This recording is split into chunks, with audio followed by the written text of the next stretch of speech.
buenas noches, amigos televidentes. Bienvenidos a un nuevo episodio de Focos y de su segmento Zoom. ¿Cambiar para retroceder o progresar? La vida y la historia nos enseña que hay cambios para progresar y cambios para retroceder, y que el rechazo acumulado a las principales fuerzas políticas que han conducido a la nación por más de 2 décadas explica y justifica el sentimiento de hartazgo de la ciudadanía. Pero ¿es suficiente para justificar un cambio que podría conducir a una situación peor de la que estamos? ¿Un cambio para retroceder? Para analizar las condiciones y hojas de ruta del cambio para retroceder y para progresar, conversamos esta noche con el ingeniero Mauricio Chusí, economista y asesor financiero, reconocido analista de la realidad nacional, a quien le damos la más cordial bienvenida. Bienvenido, Mauricio. Muy buenas noches, Alberto. Un gusto estar aquí contigo esta noche. Es la primera vez que estás en Focos. Hacía mucho tiempo que te invité, pero que hasta ahora lo podemos concretar y realmente me agrada. He seguido de cerca tus análisis y para Focos es un gusto tenerte. Bueno, muchos de nosotros, y tú incluido, hemos sido muy críticos desde hace mucho tiempo, tanto a nivel privado como público, de Arena y del FMLN en su doble condición, tanto de gobierno como de oposición. Y advertimos a veces que la situación se podía complicar si no había virajes importantes, no solamente en la política económica y social, temas de seguridad, pero también en la forma como los partidos políticos tenían que reformarse, modernizarse, transformarse. Esto no sucedió y un cuarto de siglo después de los acuerdos de paz lideramos los homicidios en Latinoamérica, tenemos el menor crecimiento de la economía, tenemos el endeudamiento público más grande y la percepción de nuestra gente es que no hay futuro. Este es el marco de condiciones en los que vamos a las próximas elecciones presidenciales. Totalmente de acuerdo contigo, es decir, yo creo que es una forma de sintetizar el proceso, es decir, yo creo que ese es como el escenario en el que nos vemos y nada más quizás agregar un tema adicional que es el tema de que venimos en una época en el que en el mundo hay un desencanto con la política tradicional. Entonces yo creo que no hay que pensar que solo acá se ha producido ese fenómeno, sino que es un fenómeno global. Hay un descontento motivado en buena medida, como tú dices, por la actuación de los partidos, pero también porque las condiciones económicas no han permitido que la gente pueda progresar.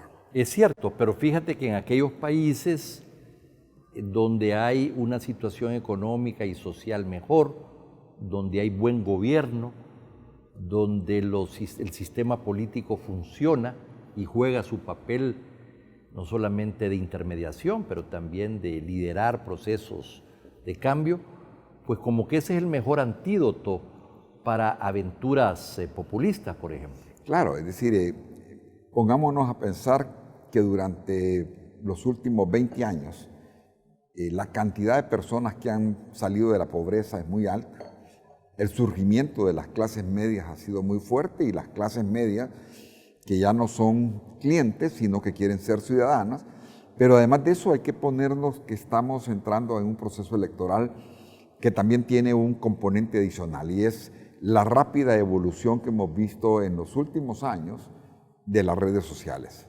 Incluso si nos ubicamos en la elección del 2014, en las elecciones presidenciales del 2014, las redes sociales no jugaban ningún rol ni como elementos para realizar una campaña política, ni como elementos para que la gente se compenetrara más del proceso y estuviera mejor enterada.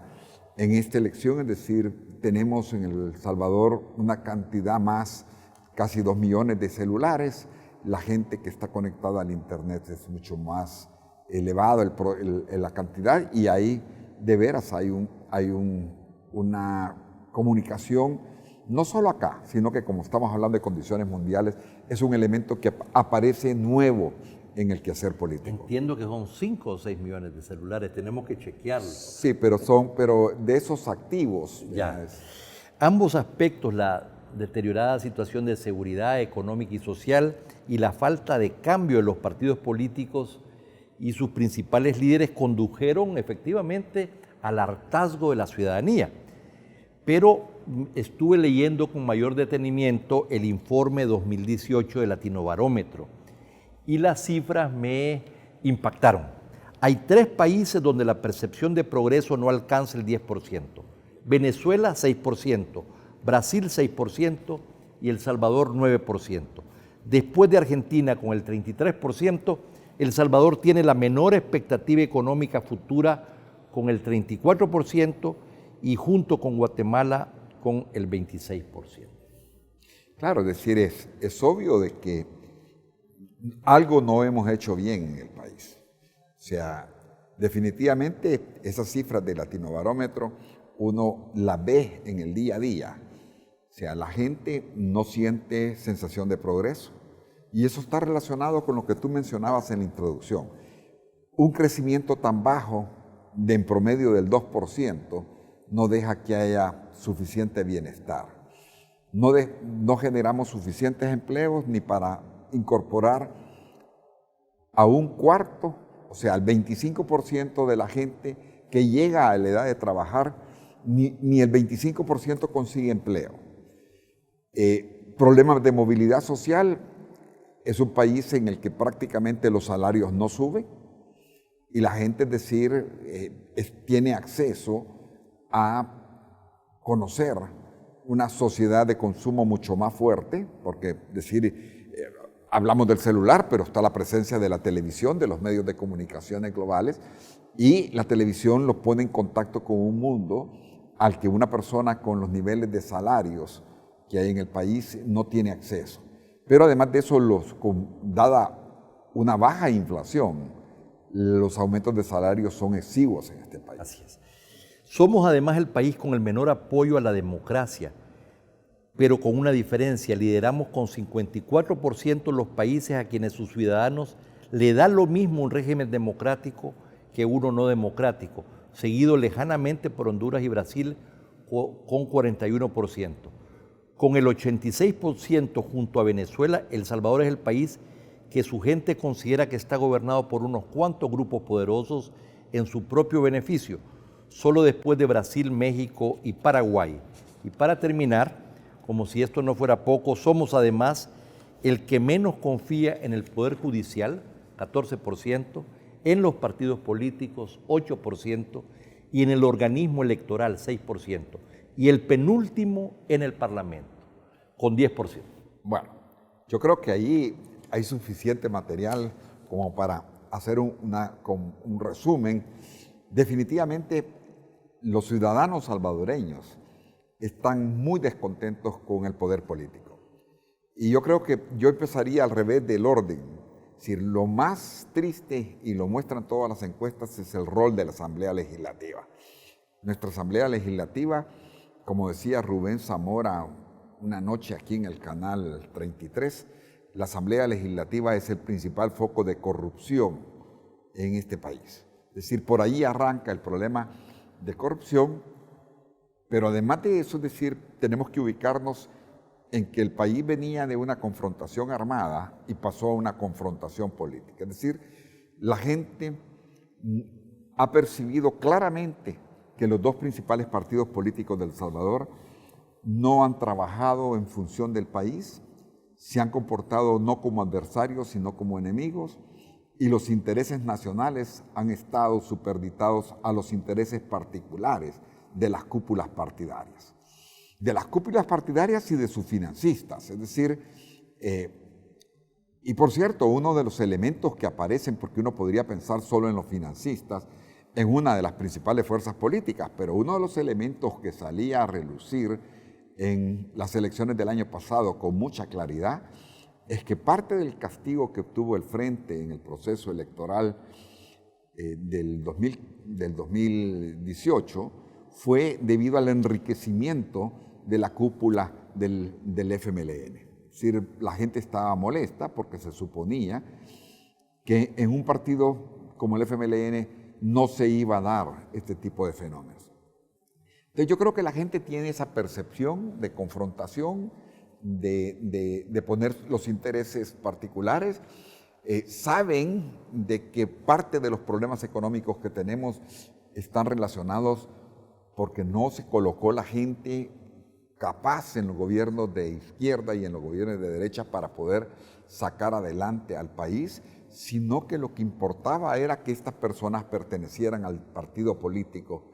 Y cuando vemos los problemas fiscales y vemos de que hay 160,000 empleados públicos y que la mayor parte de esos empleados responden a las cúpulas partidarias y no a la meritocracia. Tienen que dar una cantidad de su salario. Tienen que dar una cantidad de su salario al partido, pero además de eso son funcionarios públicos, empleados públicos que brindan un pésimo servicio a los ciudadanos que necesitan los servicios que el Estado brinda. Están los casos de la salud pública, están los casos de ir a tramitar un papel a una alcaldía, ir a tramitar a cualquier cosa al Ministerio de Gobernación. Uno dice, la gente tiene que sufrir de tratar de hacer uso de los servicios Entonces, públicos. Mauricio, 20 años de Arena, 10 del FMLN, había muchas expectativas. Estas expectativas la gente se decepcionó. Las condiciones estaban dadas para el surgimiento del vengador, como en otros países que ya padecieron del mismo, con pueblos hastiados de sus gobiernos, de sus políticos. Y entonces, en estas mismas condiciones, ¿verdad?, surge la perspectiva de una figura joven que ataca entonces a los mismos de siempre, como dice, y que además por sus características de dotes de comunicación, hace clic con mucha gente, ha tenido asesoría estratégica, logra ir avanzando considerablemente en las encuestas hasta liderar precisamente las preferencias del público para las próximas elecciones. Es decir, mucha gente votaría contra Arena, contra el FMLN, algunos además por él, pero lo que quiero decir es que es un voto de castigo a estos partidos y pareciera que esto explicaría en gran parte el fenómeno Bukele.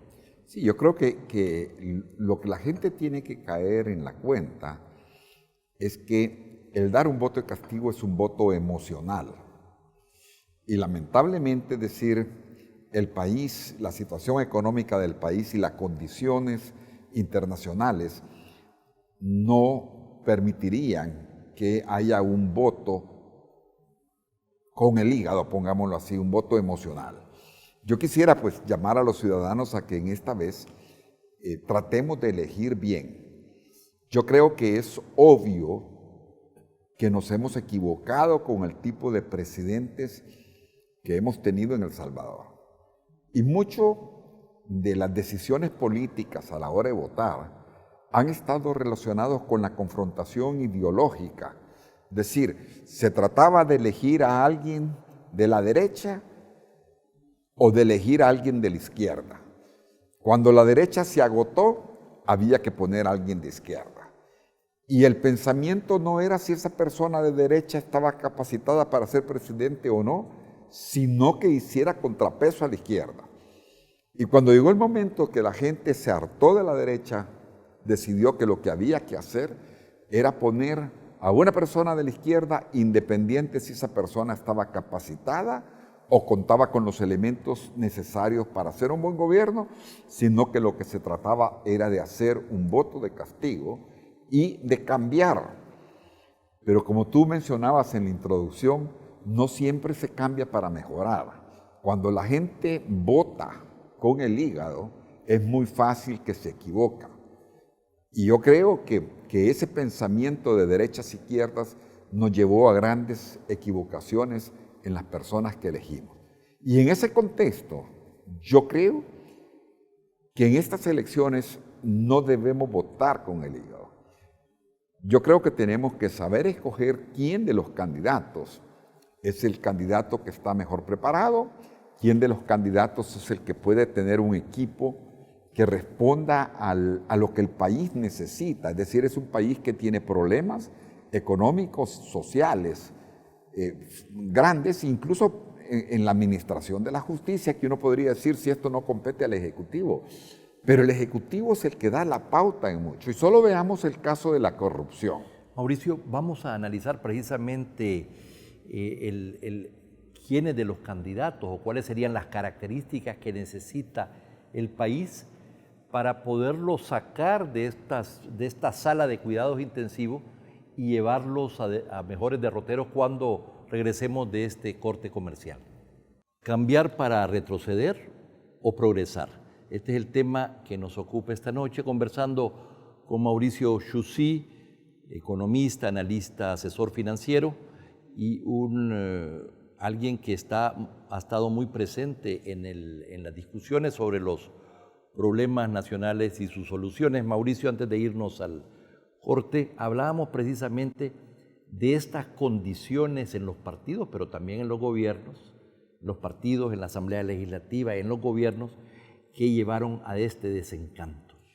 Bueno, yo creo que el otro tema que ha producido mucho desencanto ha sido la corrupción y la muestra que hemos visto de que definitivamente en los últimos prácticamente 4 gobiernos hemos visto acusaciones serias de corrupción. El tema no es solo de los 2 partidos mayoritarios, el tema es de todos los partidos. Es decir, estos partidos mayoritarios han hecho uso de partidos como el PCN, como Gana, como la Democracia Cristiana, para cometer sus fechorías. Es decir, ha habido conestación de todos los partidos políticos. Es decir, es difícil entender o identificar partidos que no hayan participado o, como diría el eslogan, que no tengan que devolver lo robado. Porque en mi opinión son todos los partidos los que tendrían que devolver lo robado. Y yo creo que a pesar de que ese descontento se ha tendido a enfocar en los 2 partidos mayoritarios, yo quiero que a los ciudadanos no se les olvide la participación que han tenido el resto de los partidos políticos, sobre todo los partidos políticos que han estado votando en la Asamblea Legislativa mediante la llegada de maletines cariñosos o como los queramos llamar, que han producido virajes en el quehacer político, de tal manera que la gente no ha sabido si los partidos políticos responden a las necesidades de los ciudadanos o responden a las necesidades de sus bolsillos. Pero bueno, el caso de El Salvador es muy particular, porque este es un país es muy pequeño, emproblemado, sin muchos recursos, tiene un nivel de subempleo muy grande, poca capacidad de crear empleos decentes, no tiene ahorro, no tiene grandes reservas, tiene enormes déficits, deudas sociales, privadas y públicas, bajas calificaciones de riesgo, los tipos de interés han subido, es decir, el costo del dinero, una de las peores condiciones de seguridad y una institucionalidad democrática que trata pues de enfrentar para ver cómo se mejora con un contexto de los vecinos muy emproblemado. Digo, este es un país que tal vez está menos peor que los vecinos desde el punto de vista de la institucionalidad, aunque esa academia, ese término no ha sido aceptado por la Real Academia de la Lengua, pero esa es la situación, esa es la línea de base, el punto de partida que recibirá el próximo gobierno. En ese contexto, ¿verdad?, hay unos criterios para gobernar mejor un país emproblemado, para sacarlo de la sala de cuidados intensivos y llevarlo a mejores derroteros.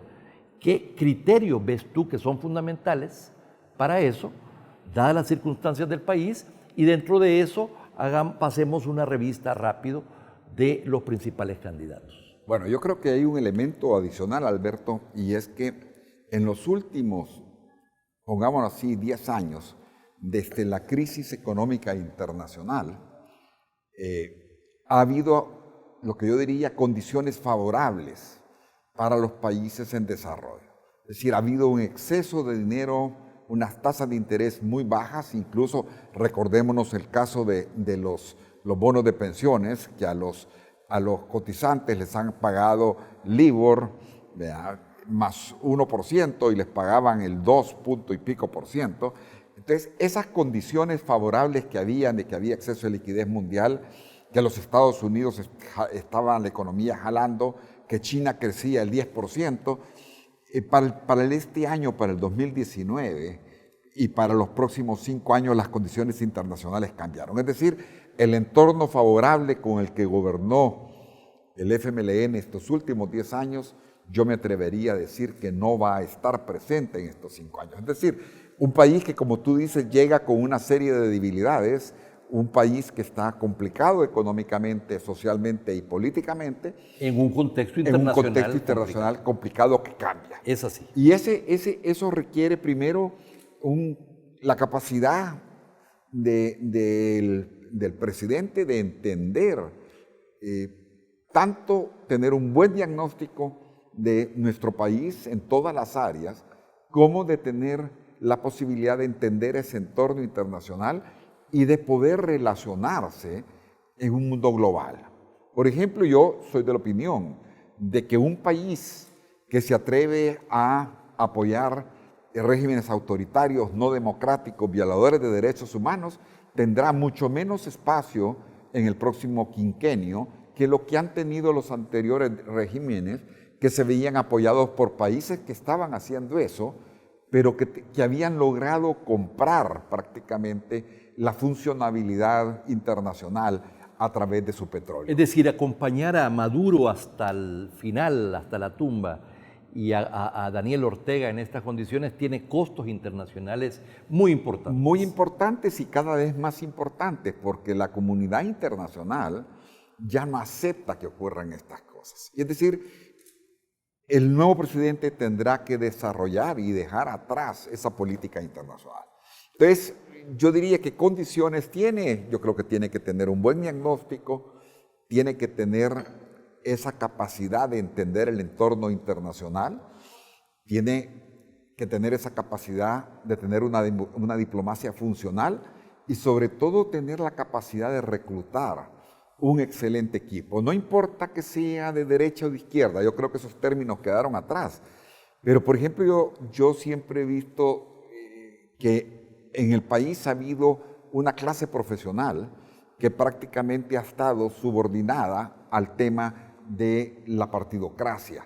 Es decir, se necesita que el próximo presidente tenga capacidad de reclutar un equipo de primera en base a meritocracia y no en base a partidocracia. Yo creo que los salvadoreños tenemos que exigir ese tema. Pero, por ejemplo, bueno, ya vemos el retraso con las que están presentando los planes de gobierno. El Frente fue el primero, luego, bueno, Bukele también presentó su plan, y luego viene Carlos Calleja, pues esta semana pasada.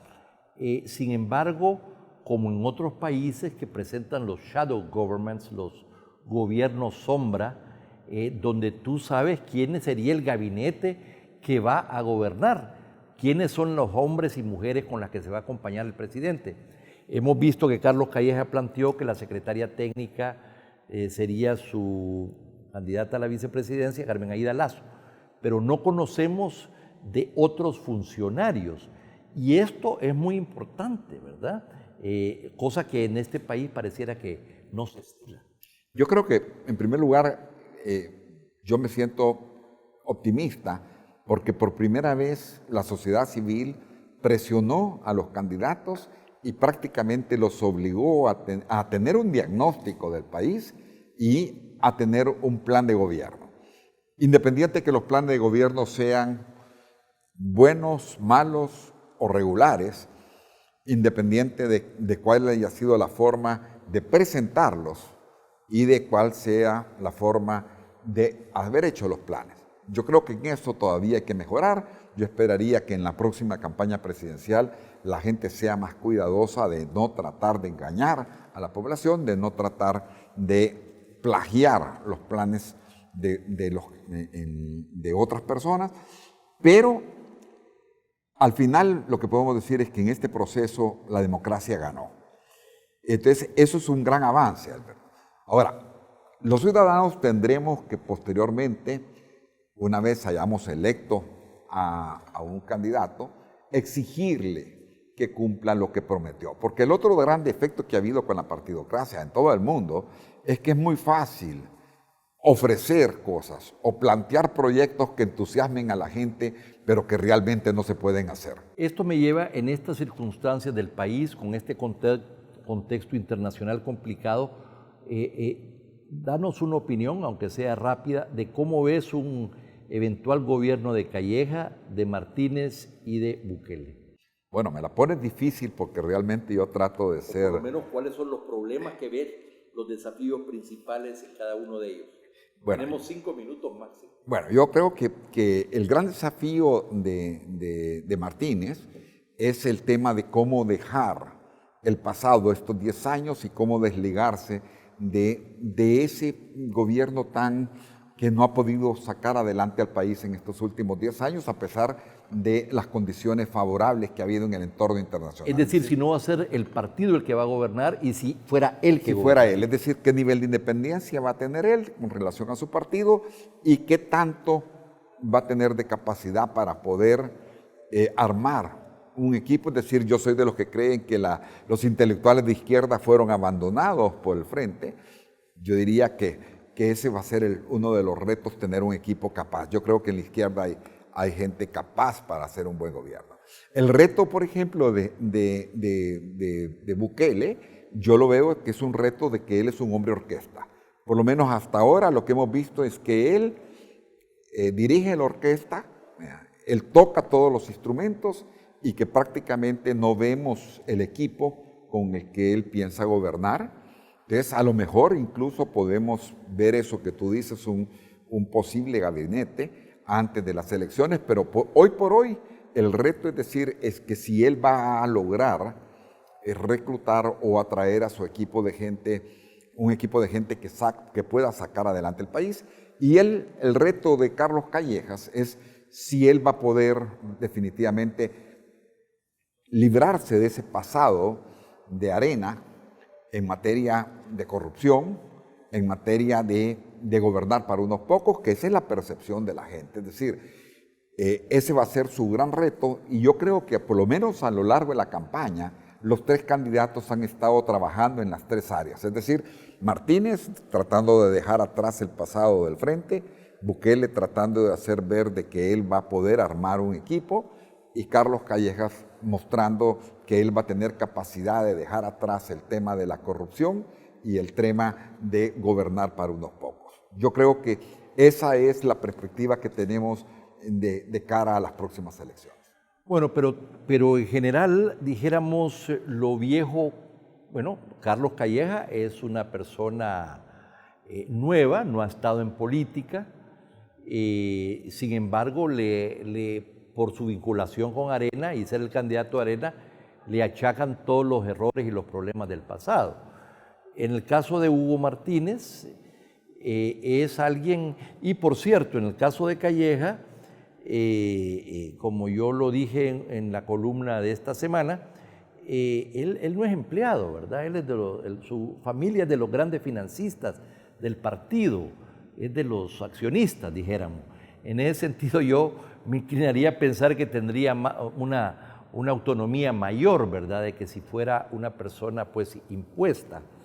En el caso de Hugo Martínez, la gran interrogante, como tú decías, es precisamente si va a ser el partido del gobierno o el gobierno del partido, ¿verdad? Como ha sido el caso de este gobierno en particular de Sánchez Serén, y si él podría, dijéramos, independizarse. Hugo Martínez es un sobreviviente, dijéramos. Él no viene de la corriente socialista revolucionaria, pero por supuesto, junto con Gerson Martínez, se adaptaron para sobrevivir, ¿verdad? Y llama la atención que hayan sido ellos los candidatos que surgieron en esta coyuntura. Y finalmente Bukele, ahí precisamente es quien despierta para muchos más preocupaciones. Tiene que ver con su gestión en las dos alcaldías, tiene que ver con sus ofrecimientos, tiene que ver con la gestión misma, etcétera. ¿Qué comentas sobre eso? Yo creo bueno, yo no creo que Carlos Callejas tenga esa característica que tú dices de que porque se cree que sea una gran empresa, sea uno de los grandes financistas. Yo no estoy convencido porque no conozco los detalles. No él, pero su padre ha sido. Sí, digamos. y de hecho ahora que uno puede conocer la lista de donantes, claro, uno puede encontrarla, pero no diría, es decir, que alguien done dinero no quiere decir que ellos han sido los que necesariamente han estado mandando en el partido. Con respecto a Hugo, me comparto totalmente tu análisis.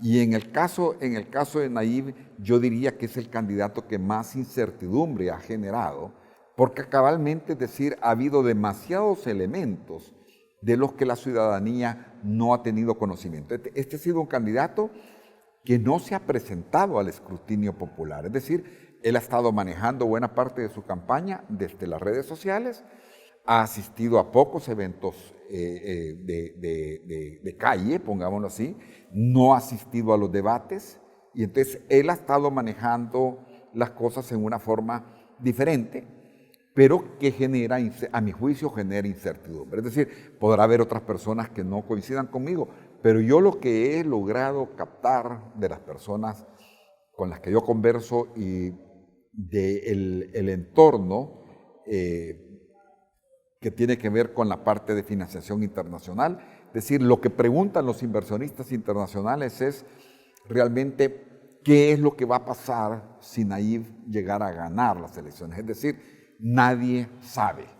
Y estas preguntas no surgen precisamente con Calleja o con Hugo Martínez, ¿verdad? Porque también ellos, cuando se han reunido con inversionistas internacionales, manejan el tema con mucho más soltura. Es decir, ellos han estado más, Hugo en su carácter de canciller y Carlos Calleja en su carácter de empresario.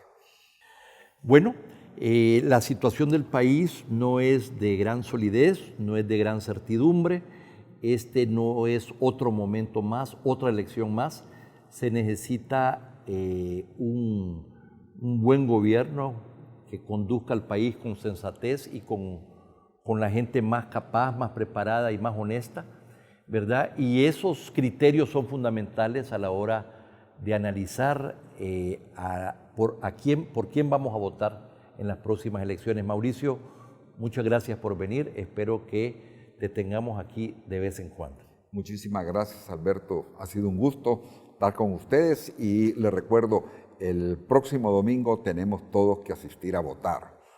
Elijamos bien para que tengamos un buen presidente en los próximos 5 años. Muchas gracias. Un gusto, Alberto. Y a ustedes, amigos televidentes, gracias por su sintonía. No nos cambie. Viene Prisma.